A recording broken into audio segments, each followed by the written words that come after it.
Superman, written and directed by James Gunn, starring David Corenswet as the Man of Steel, is in theaters right now. This is going to be a spoiler-filled video. If you do not want to see spoilers, I have a spoiler-free video on my channel right now. You can check it out. For all of those who have seen the movie, though, let's talk about this movie in a little more detail. So, the film begins with Superman losing his very first battle. It's established that he hasn't been in Metropolis for all that long, but people know who he is, and people are aware of who he is around the world. He's obviously made an impact. Meta-humans are a thing. They're everywhere, and people are aware of them. The Justice Gang is involved to the point where an actual battle with an interdimensional being of some kind, I don't remember exactly what he called it, is happening, and Superman is just talking to Lois, and he's like, they got it. They don't need me. And while being healed by his superbots and the sun, we learn that Superman likes to kick back and look at footage of his parents. And we see a portion of a message from them where we learn that that message has inspired Superman to do what he does. We also learn that the latter half of that message was damaged in the crash,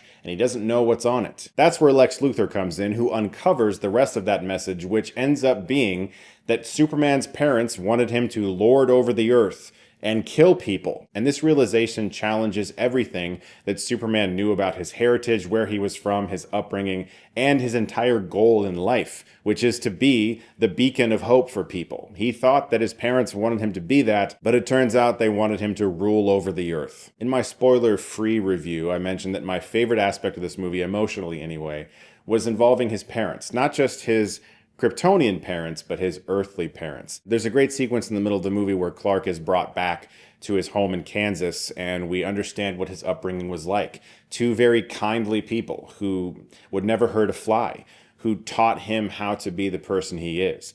And at the end of the movie, when Superman is chilling out in the Fortress of Solitude, he asks the Superbots to put on footage of his parents just like they used to. Except this time it's footage of Ma and Pa Kent back in Kansas. And the final message of this movie for me really was that Superman might have believed that he was doing the right thing because of some message that he had in a ship from his real biological parents. But in reality, he was doing the right thing and being a good person because Ma and Pa Kent raised him to be a good person. He had good parents that cared about him and showed him how to have empathy and kindness for other people. I thought that that was such a sweet way to acknowledge the true heroes in Clark's life. Yes, he had this admiration for his real biological parents that he never knew, but it's really the people who are there for you and show you love throughout your life that matter the most. Let's talk about Lex Luthor, because if you want to get into the story of the movie, he is essentially driving it, because he has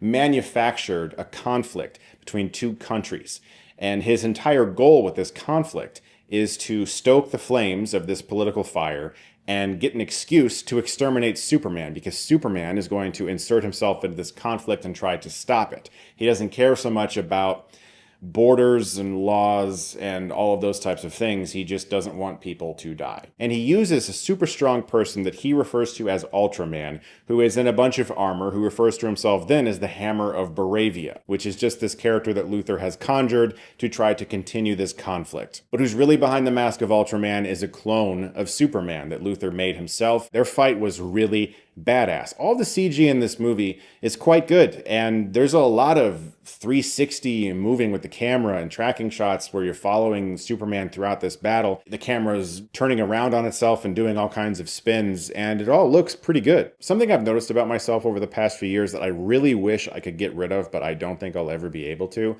is that when I see a film that I'm very excited for, like super anticipated, on the first viewing, I do tend to focus so much that it's not as enjoyable for me.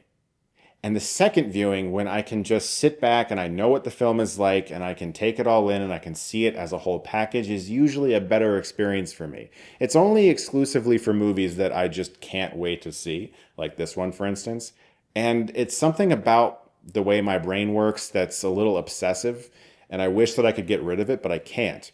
I said all that to say that I like this movie even more the second time, because I was really able to just sit back and watch the movie and just see Gunn's vision for what it is. For me, this movie, as the jumpstart to the new DCU, needed to be really good, obviously, and invest us in a new world, but not be such a benchmark of a movie that could never be topped. In regards to this, I think often about the way Nolan did the Dark Knight trilogy, because he purposefully avoided all of the most popular villains and characters in that first film. He didn't do the Joker, he didn't do Two-Face or anything like that. He saved those characters for the second movie. He established his world, and he made a damn good movie, and even a great movie, with Batman Begins.